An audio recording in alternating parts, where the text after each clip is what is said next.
Hey everyone, welcome back. My name's Ryan. And I'm Olivia, and welcome to the ninth episode of Fighting True North, where we are sharing the pivotal lessons and moments that can help you navigate your career. So, we've had a load of inspiring stories on finding true north from people from different backgrounds. I'm really happy that we have Megan joining us today, who'll be sharing uh, a quite different journey actually. So, she's gone the degree apprenticeship route into a tech career. And has overcome a load of different barriers. I've known Megan since her first day at uni.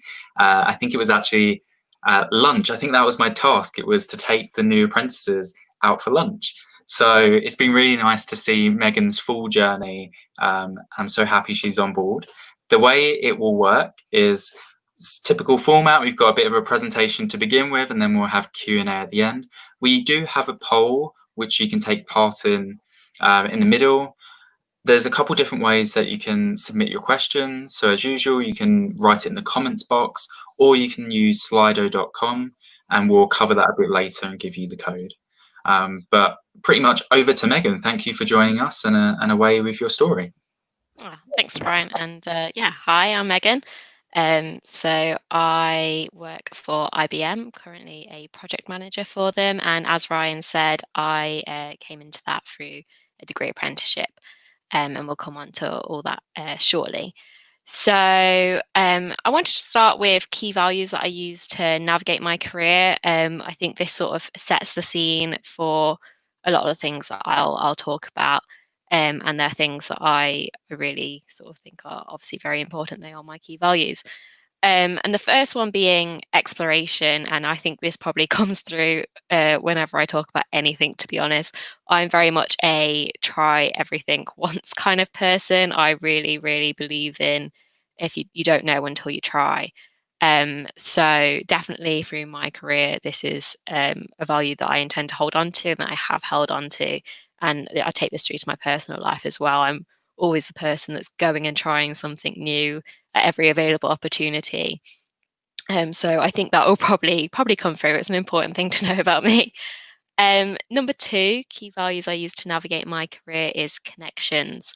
I'm a really big believer that who you surround yourself with and the people around you have an absolutely huge influence. I certainly know that I wouldn't have got through my degree apprenticeship without certain people, Ryan namely being one of them. And it's really important to be always surrounded by really good people that you can trust, that you can rely on, people that you can look up to, people that will advise you. And again, that goes through life as well as my career. So that will be another key sort of theme throughout this little talk. I also believe a lot in gut feeling, intuition. Um, Certainly, I get very strong gut feels when something's either really definitely wrong or definitely right, and I definitely use that to sort of lead my way. Um, and again, that will definitely come up shortly when we talk about my little career journey. And number four value that I highlighted was compromise. I certainly have a sort of list of things in my mind that I definitely will not compromise for my career, and then things that I am willing to compromise for my career. And that was really important to me actually, and it came out of doing my degree apprenticeship, which was really demanding and draining on time, to get a really clear idea about what I was and wasn't willing to give to my career. And that's sort of another element that will come into the discussion that we go into today. So I just wanted to kind of draw out those key themes that will run throughout this and sort of set the scene. So I'll go on to my sort of timeline of how I got to where I am now. So I did A levels in 2012, 2014. I did, this is a test on my memory if I can remember. I did psychology, English, and product design. And then I also took history through to AS and dropped that halfway. I also worked part time the whole way through my A levels. Since I was 16, I had a part time job, if not three at one point. I am a little bit of a workaholic, it has to be said. And for me, having a part time job was super, super important. I actually watched a previous episode of this that one of my fellow degree apprentices did, and he said the exact same as what I've been planning to say here. So I'm going to repeat it regardless for anyone that missed that. Having a part time job in hospitality or retail is so important. If you haven't had one, go and get one, because it will teach you like just the world of stuff about customer service, and that will set you up with skills for like so many other careers. It's unreal. I don't think there's a single career that having those skills wouldn't come into. So I was a really big advocate on that I really wanted to make sure I had strong work experience in hospitality and retail. And obviously I really wanted to earn money as well, because I was 18. I wanted to go out, I wanted to have fun whilst I was doing my A-levels and not just drown in exams. So that's sort of what I was doing at that point. And at that time, obviously, everyone's questioning you, like, oh, well, what are you going to do after A-levels are finished? Like, you know, you're 18, you need to think about this. You need to decide what university you're going to go to. And certainly on me, I did quite well at school. I was quite academic. So the expectation was that I was going to go to a very, you know, top university and study something and do all that kind of standard path that, you know, schools want you to go down. And, you know, there was so many teachers that kept telling me that was what I should do. And I just knew in my gut, this is that intuition value sort of coming through. That it wasn't right. It wasn't the thing that I wanted to do. But equally, I didn't really know what I wanted to do. And I'm sure so many people at this age can relate. And I'm here to tell you it's okay. It's fine. You don't need to know. I think for me, what I knew was that I wanted to do something that I genuinely believed in, that felt right, and you know, that I would enjoy. I just wanted to make sure that I was going to sign up to do something I enjoyed. For me, like, university wasn't a small investment; it's a really big financial commitment, a time commitment, and I didn't want to go into something that I really wasn't sure on. And I've never been afraid to be, I guess, a little bit different to the crowd. I definitely don't follow the crowd in a lot of times, um, which I think is probably one of my best qualities. Weirdly, it can also go the other way sometimes. But for me, not doing the same as everyone else wasn't really a problem. So I sort of decided that I was going to investigate other options to university. And out of that, I originally thought I was going to go do a fine art diploma at college for a year. And right before I was meant to start, I got that really strong gut feeling it wasn't the right thing to do, and I really shouldn't be. And what I should really be doing was following my dream of traveling a little bit, which I'd had forever, and just hadn't really been quite brave enough to sort of say I was going to do right up until that point. So this is quite an entertaining story that I tend to tell at careers fairs, actually, to the parents, just to let them know what they could be in for. I actually set my parents down at the kitchen table, sort of, I think this was about a week before I was meant to start college. And I said, okay, I'm not going to go to college. And they were like, what? What are you going to do? I was like, I'm going to go traveling instead. I've saved up all this money from my part-time jobs. I can work at them full time for a little while whilst I'm, you know, saving up a little bit more and whilst I'm deciding where I want to go. You know, they all said to me that they would give me full time like work. It's all fine. I'll save up a load of money and then I'll go away. And then once that year's done, I'll decide what I want to do and then I'll do it. But this is just what I need to do right now. And thankfully for me, I have parents that trust that I sort of am responsible enough to know what I'm doing, and we're very, very supportive. They know that, you know, I had this dream for a long time. So that's basically what I went on to do. So I took a gap year, fully advocate it for anyone that's thinking about it. I think it's a brilliant way to build like solid skills that will get you through your adult life as well as your career. And whilst I was actually on my gap year, that little photo below the 2014-2015 bubble is actually the same day that I got hired at IBM for my degree apprenticeship. I had my interview sat on a beach, and then spent the rest of the day wandering around a harbour. And the reason I went for a degree apprenticeship, actually, in the first place, I didn't apply for a degree apprenticeship. I applied for a 1-year internship with IBM, to try and help me figure out what I wanted to do, to get some real world experience and some knowledge and wisdom from other people as to then what I might want to go on and study at university, or, you know, maybe just go from there and carry on working at IBM. I really didn't know. So that's what I was signing up for.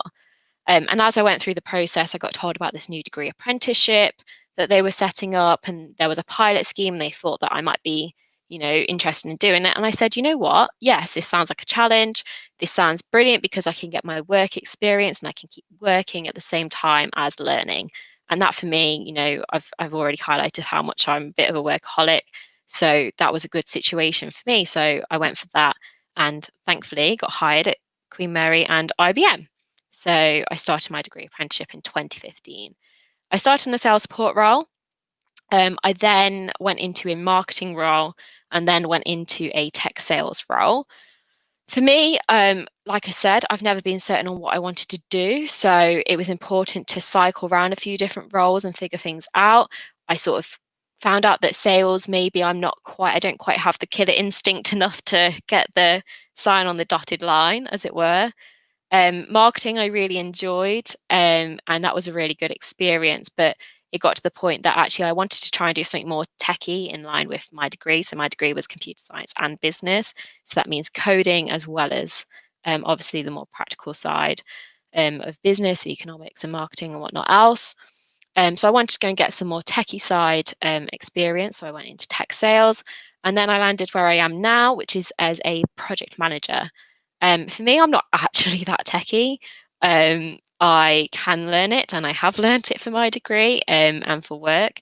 However, my strengths definitely lie more in the be aware of the technical side and be a bridge between technical and business people, which I learned through all this experience I've had.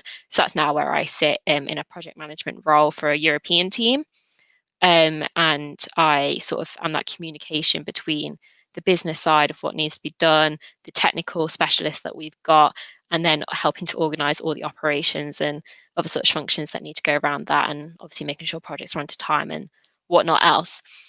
I actually was meant to be in America right now. I was meant to be taking a year sabbatical. Unfortunately, obviously, due to the wonderful COVID-19, that has had to be delayed. So I'll be taking that in 2021 instead, hopefully. So I'll be going to a camp in America there.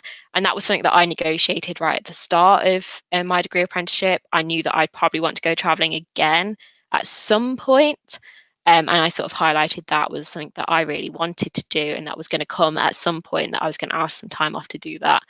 And I'm very lucky that I managed to negotiate that with IBM, and they are very happy for me to go and take a little bit of time out to fulfill that dream, whilst also still then being able to come back and continue my career.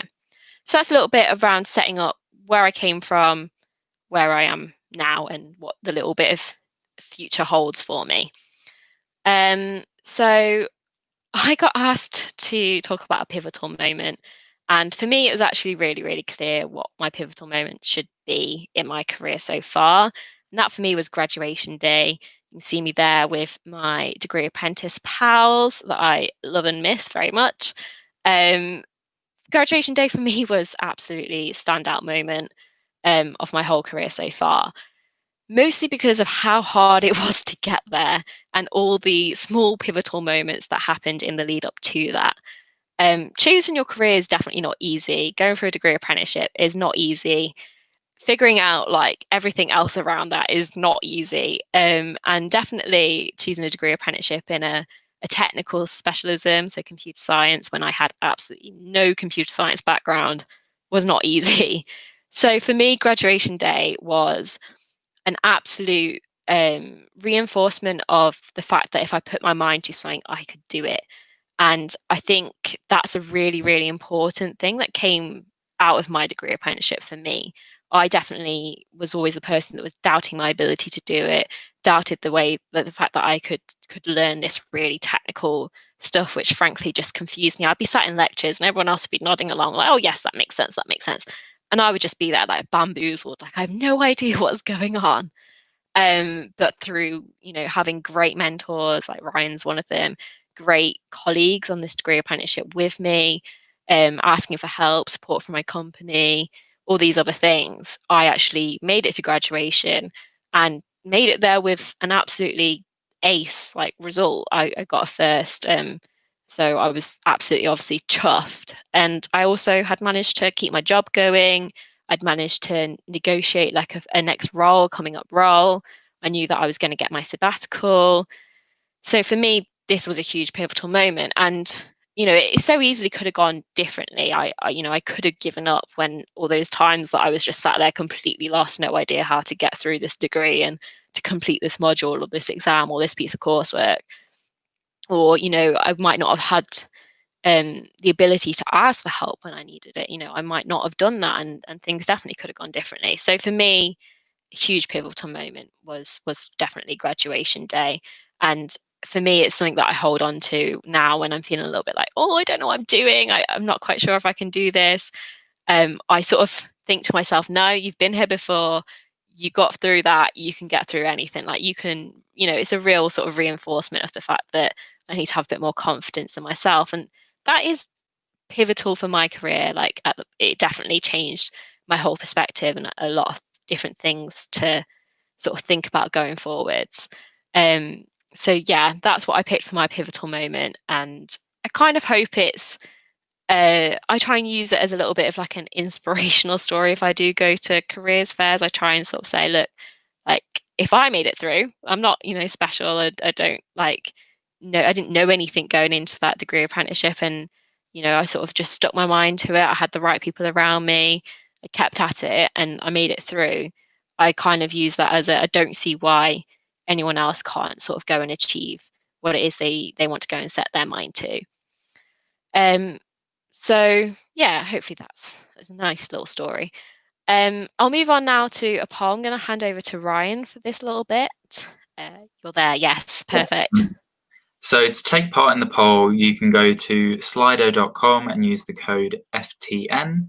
And for this, the question is, what do you think will influence your career choice and pathway the most? You see you've got 8 options there.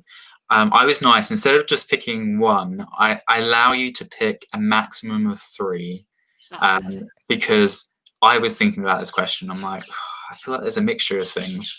So we will revisit the poll at the end during the Q&A to see what the results are. So back to you, Awesome. Megan. Thank you. So I'll move on to my vision. And this is more about, so I've told you about sort of where I came from, how I got to where I am now, what my short-term sort of future looks like in terms of traveling. This definitely, my vision is what I use to guide my longer term sort of career plan.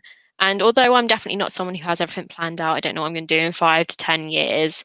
I try and definitely live day by day as much as I can, let alone year by year. I think for me, it's really important to sit down and think about what's really important for me outside of everything else, or the politics or the expectations or whatever else it is. What do I care about most, and what will make a fulfilling career for me?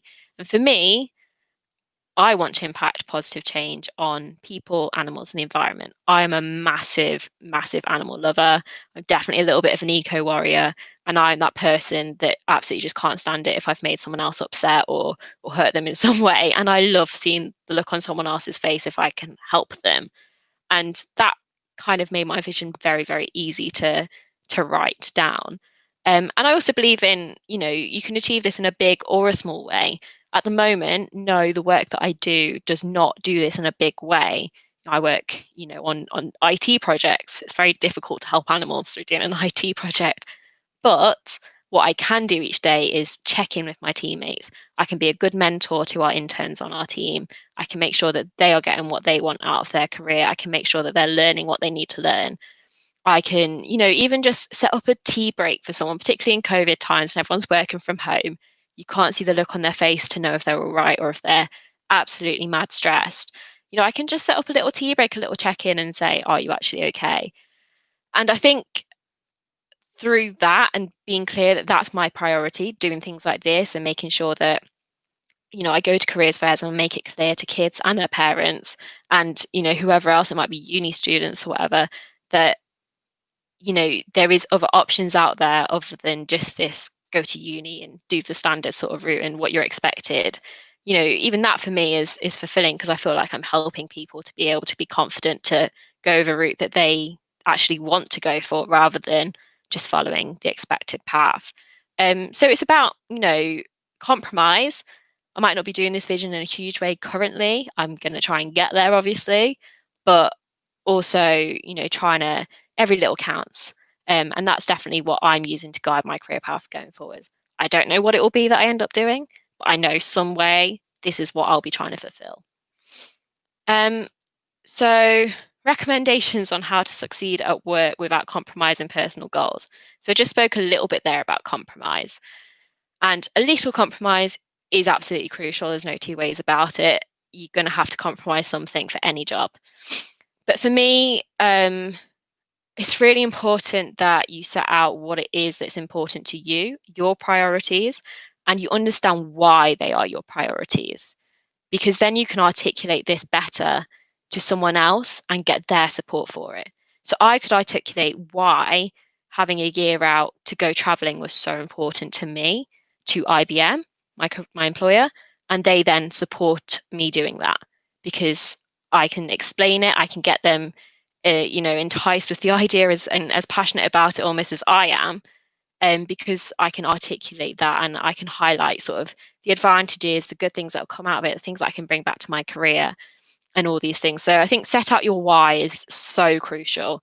Why are these things important to you? And it will also help you to prioritize what's most important, what's least important, and therefore, what do you want to focus on? Be vocal. I think definitely it's really difficult to do, particularly early on in your career. You're just terrified to ask anything. You're like, oh my gosh, I must just do everything that people say. That's not true. So definitely be vocal, vocalize this why, what it is, and what you need or what you want, and be prepared to negotiate that. I definitely, set it out from the outset with IBM that I was going to want to travel again. I made them aware of that, and by making people aware, you can enable them to help you. If they don't know, they can't help you. And if you don't ask, you definitely don't get. It's nothing's, for free, or, you can't just assume that people are going to know what it is that you want without asking, whether that's training, whether that's time off to go and do something else, whatever it might be. If you don't ask, you definitely don't get. And my last thing is be brave. Sometimes it's going to take a little bit of guts to say, you know what, this is what I want. I'm not prepared to compromise this, and this is why. But equally, if you just might regret it if you don't. And being brave, a lot of the time you sort of gear yourself up for this, and then it's not actually as big a deal as you thought it was. And it's like, oh, I made this out to be a huge mountain in my mind to talk about this thing with my manager or whatever it might be.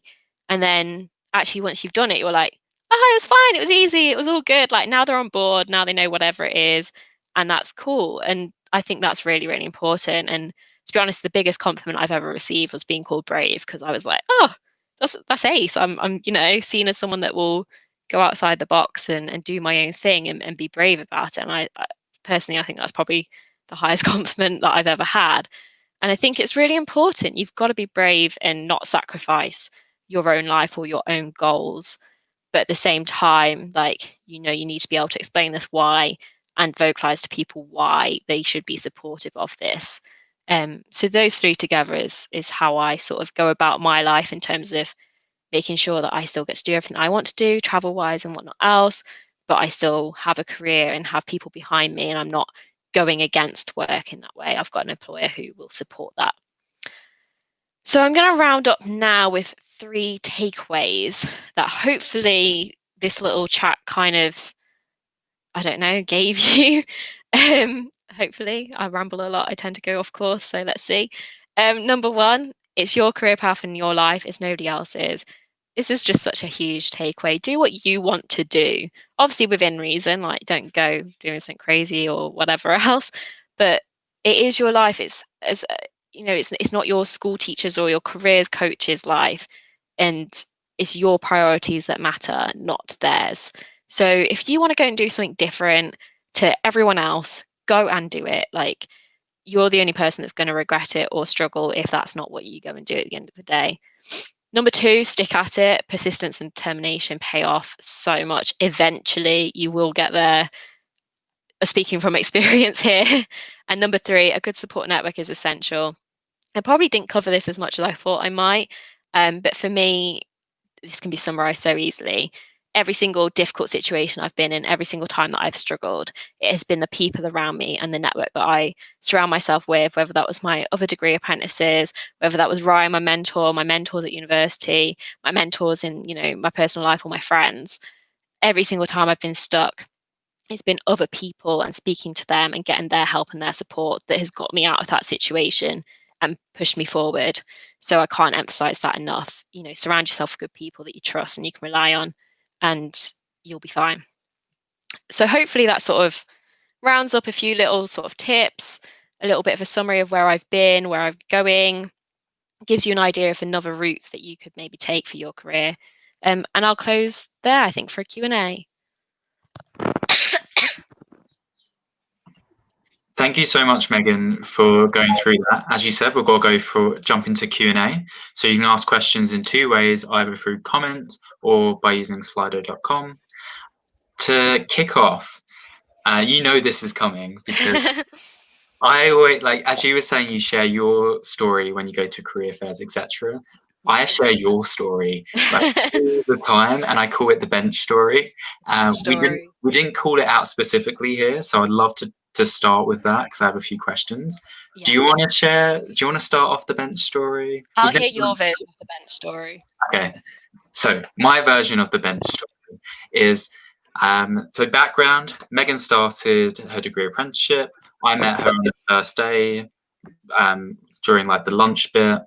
And was just like, oh my God, these apprentices are amazing. They're so switched on, blah, blah, blah. Fast forward, I don't know, maybe a month and a half, 2. And I see Megan on a bench outside the computer lab. And when you see someone, you're like, oh, something doesn't seem right with them. So I sat down, I was like, you okay? And then I could see it in a way that no, something's not right. And I was like, I'm not leaving, you tell me. And then you just burst out crying. And part of me was going, I've just pushed it too far.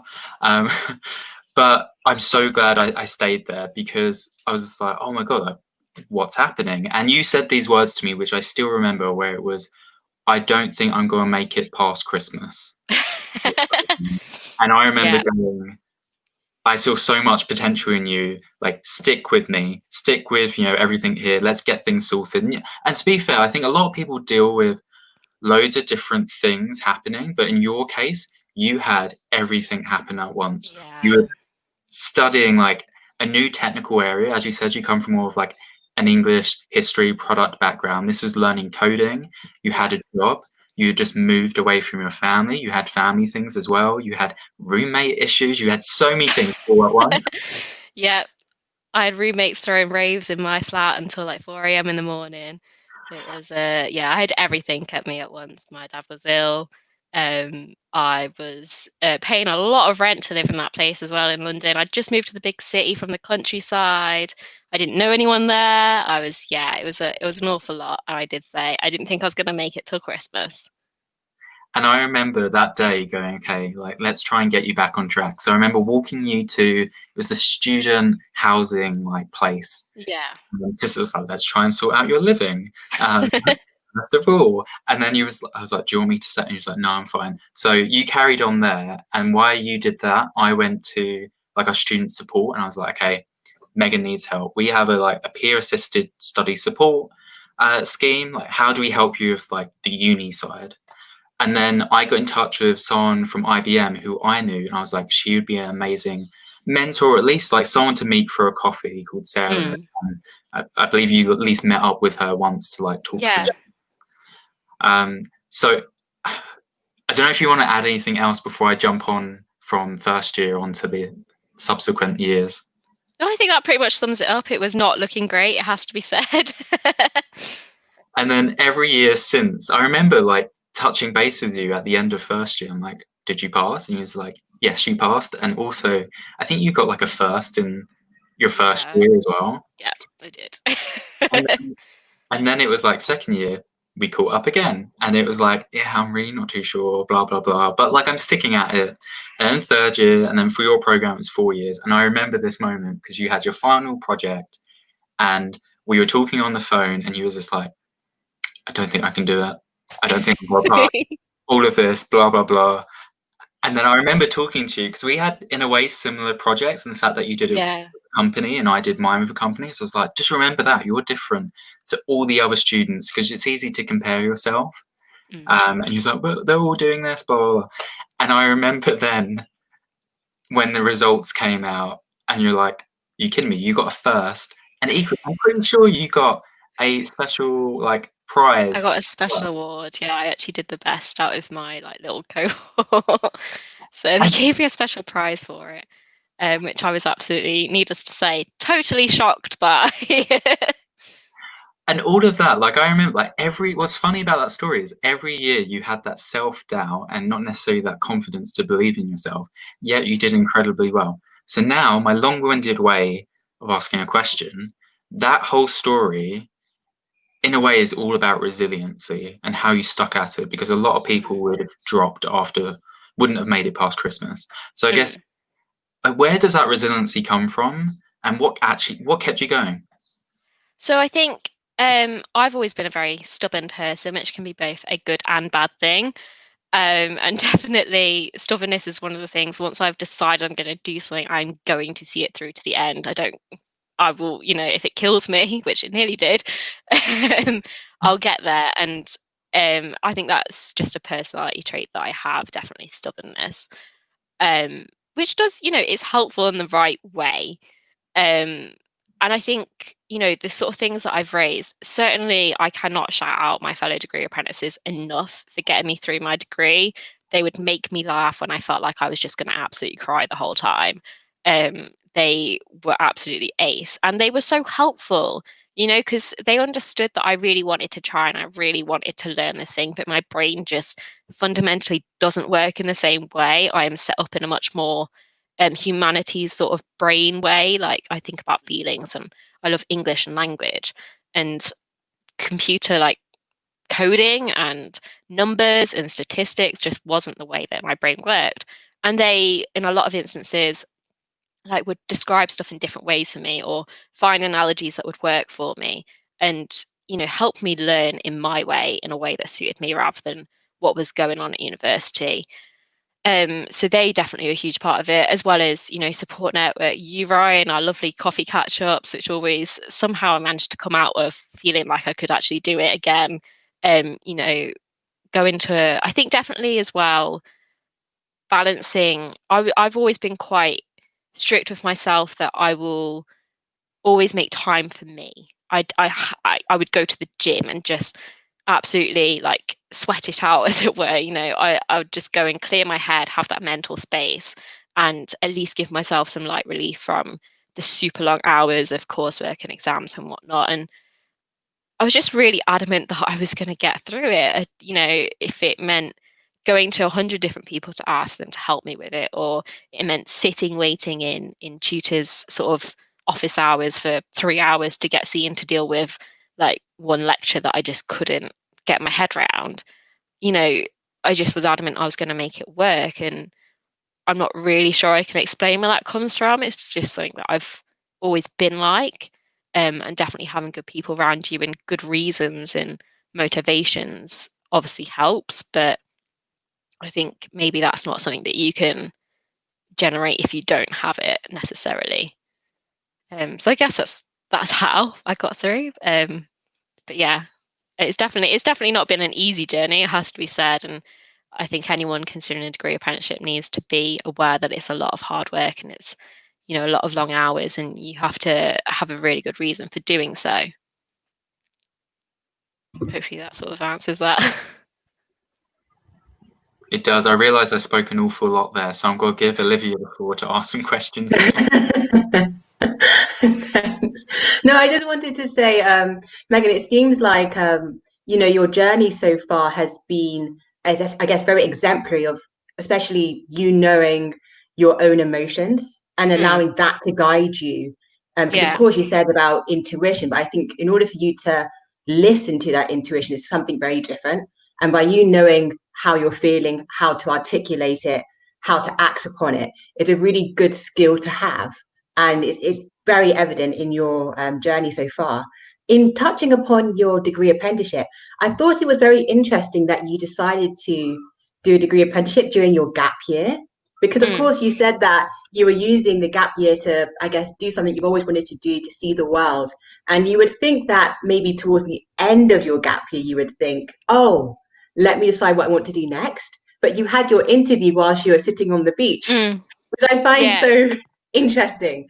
And so I wanted to know, when did you gain clarity to pivot towards a degree apprenticeship with IBM as opposed to doing the fine art route? And of course, can you explain to the audience what the structure of a degree apprenticeship is? So yes, those two questions would be great. So I'll cover off structure quickly first, because that's dead simple. My structure was 2 days a week at university during term time, so that would be 2 12-week blocks, and then go and do exams during another sort of 6-week block towards the summer. And that was down in London at Queen Mary Uni, actually on campus with other students in the lectures with them and in the labs with them, which I thought was really great. I'm really glad that we did that, because I met a load of great people on other similar courses that weren't degree apprenticeships. So that was the structure.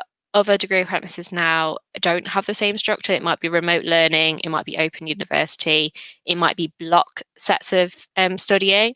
So maybe 3 weeks of studying, and then you go and work for a certain amount of weeks. So it's important to know that if you're considering a degree apprenticeship, learn up about what the specific structure is they're offering you. Because it does all vary. I definitely advocate for time on campus and face-to-face time with lecturers, because I know that I couldn't have got through it without that. I valued that so much. So that kind of covers that point.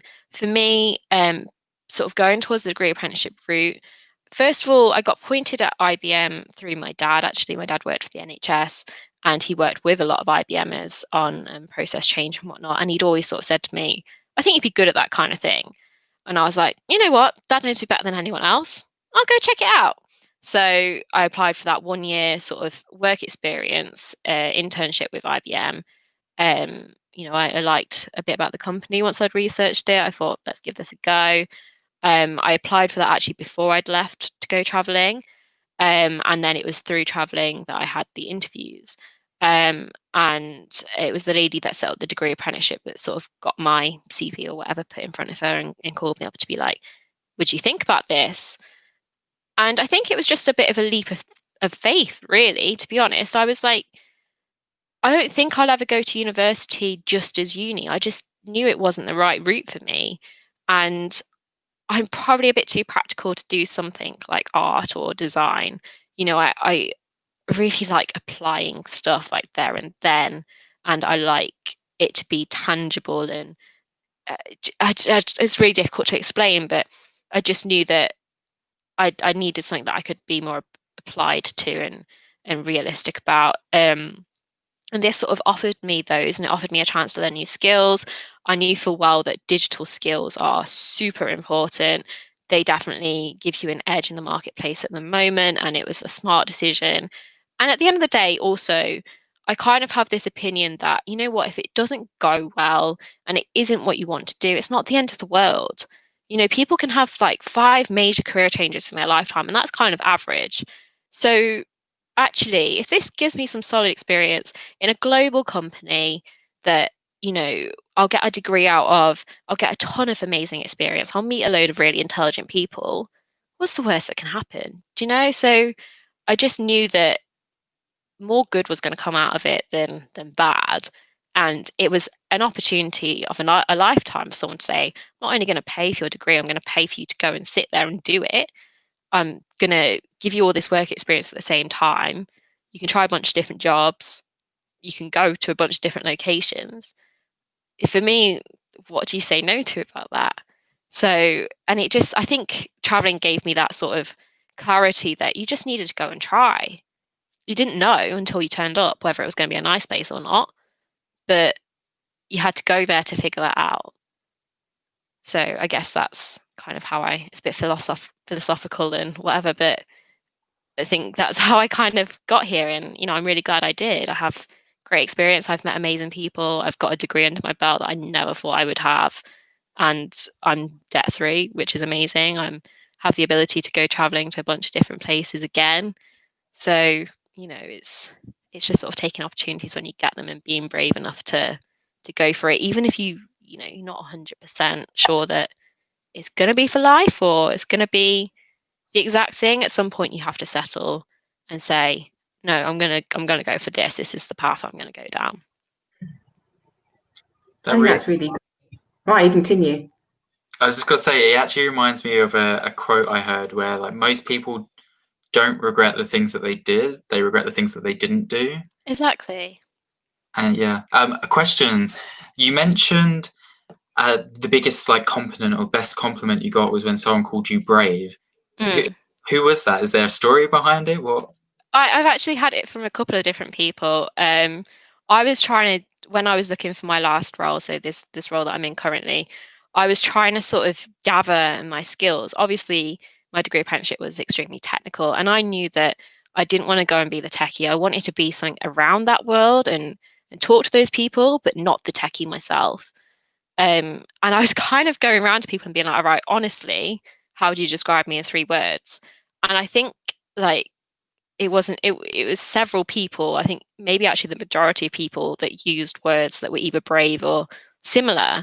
And I was like, I'd never seen myself in that light. And I think the thing that I've always admired about other people is when they're brave enough to go and do their own thing, and they're brave enough to speak out, or, to raise their head above and be like, no, you know what, I'm going to do this different from everyone else. So to have that sort of told to me, that was one of my key sort of strengths and key sort of things that other people noticed about me, was just like the biggest compliment. So I was very happy with that. And it obviously gave me the sort of ability to be like, you know what, I'm going to be brave. I'm going to go for a new thing. I'm going to go do something different. Oh, wow. I think that's a really I've never heard that before. Like, I guess asking other people effectively to summarize you, which of course Yeah. may be different than what you think. So Yeah, of course. yeah, because it must be quite scary because you're thinking, well, what if they say something that I do not agree with?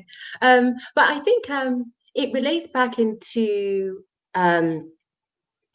when you decided to do your gap year, and I guess it may be relating to your other brave experiences, but I imagine you've been in different situations whereby you have an idea to pursue something, whether it's traveling, sabbatical, anything else.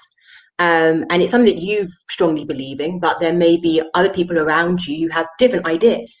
Yeah. How have you addressed those conversations to stick your ground and say, well, I understand where you're coming from and I respect your decision, but this is what I want to do? How do you navigate those important conversations where you have to be brave?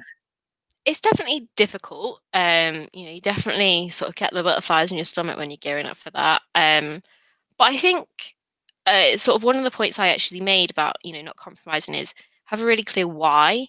Um, I think part of it also comes from being a rational person generally, and being sort of respected enough that you are trusted when you say, okay, this is something I'm not going to negotiate on.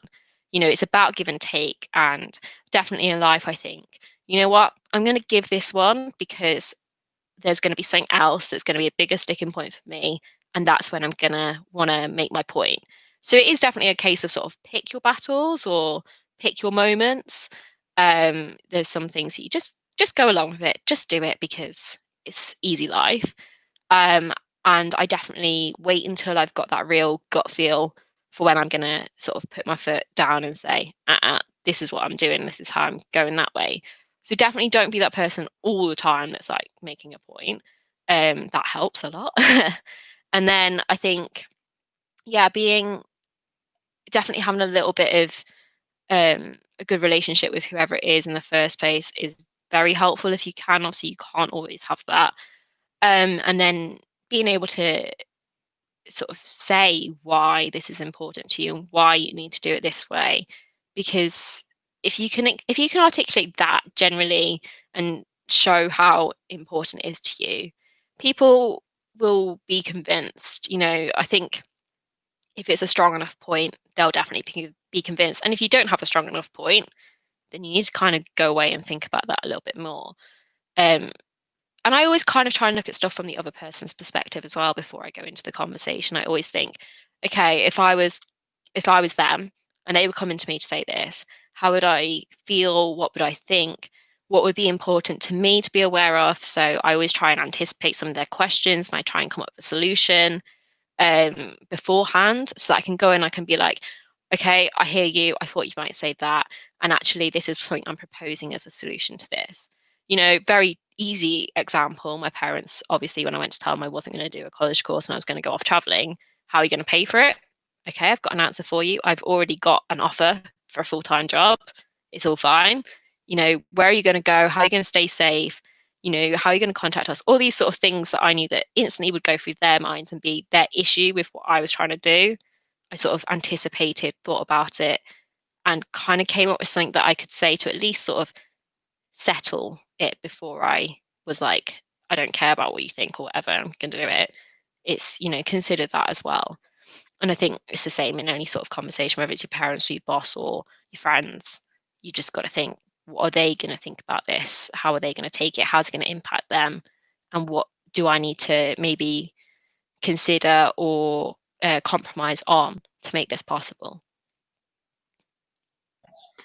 I think as a technology company, it's so important to bring in that aspect of thinking about the other person, and exactly what you just said there of like, okay, I'm going to have this conversation. These are the questions I expect them to bring up. Which ones can I answer? Which ones can I settle in mind? I just think that whole like situations with parents and family are so applicable actually to the working world as well. So going to your poll question, which was, what do you think will influence your career choice and pathways the most? The popular answers that we got back were family, lifestyle, genuine interest and passion, and job security. Mm-hmm. I think that's a really interesting question to ask, especially given everything around the pandemic, because I think, job security and kind of lifestyle as well has been something that people have had to challenge now. So, for example, a load of people are working remotely. I think some will go, I love working remote. I want to try and do a job which does that more, or equally, no, I love being in an office. Yeah.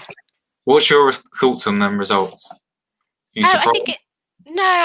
I think it's probably what I expected, and certainly would have thought would be the result. I think everyone obviously wants their genuine interest or passion to become their career, and it's very. I don't think you meet many people who don't care what their family think about what they end up doing. So certainly, I sort of thought those two would score quite highly, and I'm pleased to hear it. Certainly on the genuine interest side of things, because I think you have to pick something that at least some way fulfills something that you're passionate about.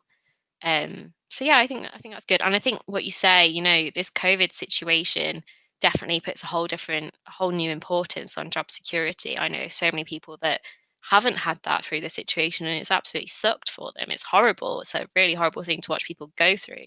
And I'm very lucky that, I have had job security going through this, particularly given I was actually meant to be on a sabbatical right now. I'm very, very lucky that I managed to organise postponing that with IBM. So you do need to think about those things as well, and it's good to know that the audience sort of are aware that that is important. Although I guess it's important to say you can't always go for the safe option. Sometimes you do have to be a little bit brave and go for it. I think it's quite interesting the point around family, because I'm in the situation where my family don't come from much of a corporate background. So whenever it comes to, oh, Ryan, what do you do for a job? Or when my parents try and explain it to someone else, it's always a bit of an interesting conversation. There's been better at it, actually. I actually want to ask this question to Livia, because do you ever get it from like, were your family, do they know the ins and outs of, I guess, wearable technology and engineering? Did they kind of appreciate what you did already, or are they a bit like, what's wearables? That's an interesting question. Well, in terms of engineers, I think I'm the first female engineer in my family. We do have medics, architects, I think engineers as well, but I'm like the first female. In terms of wearables, well, wearables was, I guess, coming into its own around 2010 times, but of course you had the kind of bulky wearables, and you had very avant-garde fashionable wearables, but not the kind of ones where you have Fitbit and like Google Glass. It was definitely something that I was learning, but also my parents was learning. And I imagine studying computer science, like I remember applying to AI, and there were hardly any AI jobs. So even me, I was going into it blind. And I imagine, Megan, when you started computer science, you thought, well, this is a very helpful degree to do, but what will the industry look like? And essentially, especially back then, taking a bit of a gamble. But I guess, Megan, the benefit of you, especially listening to you, is that you think 3 steps ahead, which I imagine is very good if you're playing chess, and I imagine you're a very good chess player. But I also imagine that it's helped you a lot with your current role as a project manager, because you have to be very empathetic, you have to be able to plan ahead, you have to circumvent risks, you have to, I guess, ensure that things are on track, whilst also managing lots of people, not just in your team, but you said that you're a project manager for Europe, so you're imagining projects abroad. And with the pandemic, I imagine not seeing people face to face, or being able to call someone very, very quickly is very difficult. So, with your role now, how has it been affected with COVID? And can you explain a little bit about what a project manager is day to day, especially now? Yeah. So I guess my role less so was affected by COVID because we are a remote team. So because our team sits across Europe, so in lots of different locations across Europe, we are used to having to communicate over sort of video conferencing and digital tooling and whatnot else. So we were lucky in that we were already established in a way that could work like that, instead of being co-located and having to get used to this whole new thing. So we were lucky with that. I think project management, I sort of summarize as being looking after whatever it is that needs to be looked after for that project to happen. So whether that is removing some boundaries and sort of barriers for people, um, to sort of help them do what they need to do on time, obviously, whether that is getting buy-in from important stakeholders and keeping them updated and making them aware of what's coming, what's going on right now. Um, whether that is monitoring sort of revenue, obviously projects have to make money and whatever else, that's a key part as well. It is literally just whatever needs to be done to get this project to happen and be okay. And you can get a whole different things sort of thrown at you. I definitely focus a little bit more on the ops side. So the day-to-day runnings, the reporting, the communications. I also, because I came from a tech sales background, I have a really good network for opportunities. So I like to focus a little bit more on the sort of having conversations around what's coming up and letting them know what our team can do to help, and getting engaged and figuring out what the project might be, scoping it out. I enjoy a bit of that side as well, so I try and get a little bit more involved in that. I don't think any project manager will be able to tell you exactly what they do on a day-to-day basis because it changes every day. And that's really what I enjoy about it as well. It's nice to have a few of the ops things to be like, okay, I know on this day I'm going to set this time aside to do that each week and whatnot else. But then the rest is just like a lucky dip.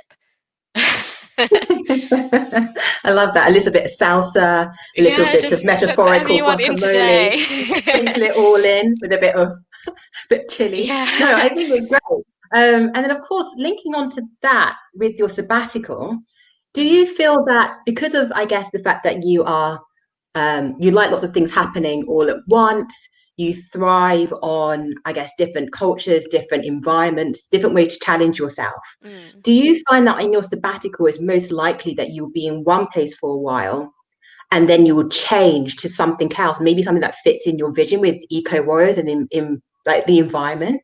Yeah, so this is my favorite topic. So for my sabbatical, I'm going to go work at a summer camp for 3 months in America. So that's obviously being in one place with one group of people and really getting ingrained there. and focusing on one activity primarily, and then getting to do a whole bunch of other fun stuff as well. And what I would like to do after that is actually find a few conservation or wildlife projects and go and do, a few months here, a few months there. Or another thing that I thought about is also teaching English as a foreign language, because I actually know a little bit of Spanish, and I've always loved that and really wanted to go and live in Spain for a little while and do that. So definitely I'm more about try and absorb as much culture as you can, like sort of sit somewhere. I think you only really learn a place properly once you've sat there for a little while. And I want to use it, like you said, as an opportunity to go and do things a little bit more fitting in with my vision in terms of wildlife and environment and whatnot. And that I think will probably end up directing my next steps, whatever they might be after that. The advantage of being a project manager is that you can have a project in anything. It doesn't have to be an IT project. So potentially long term, I'll get to maybe go and do projects which work with wildlife or conservation or whatever else it might be.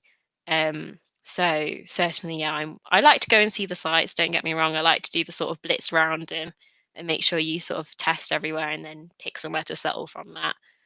So that's kind of what I see myself doing. A couple of weeks maybe trotting around, finding the best spot, and then parking myself there for a little while. And I can't wait. It actually makes me envious. Maybe it's just with lockdown. I'm like, I would love to just go and do this now. You've got my brain ticking. I'm guessing I'm deja terrible vu for from it. last episode, Ryan. Don't say that. Ryan almost had like a kind of, I mean, a quarter life crisis. And now, Megan, all of your plans is you're going to have a part two. I am notorious, for sort of encouraging other people to go on holiday. So I'm just that person that's like, I saw this deal, go get it. What's interesting is I'm having my quarter life crisis streamed live, so it's going to be there to watch back. I just wanted to say a big thank you for joining. I always love hearing your story. I'm glad that others get to hear it as well. So thank you for having me. And Olivia, what do we have coming up next? Which actually, in a way, links to a little bit of that eco warrior. I know. It's as if we planned it, but honestly, it's just fate. So let me go to the next slide. So this has been a very, very interesting episode because, of course, we've had someone who's done a degree apprenticeship, and from what I've heard, there's many positives. It's definitely something that you should consider when applying to university and the different routes that you can take.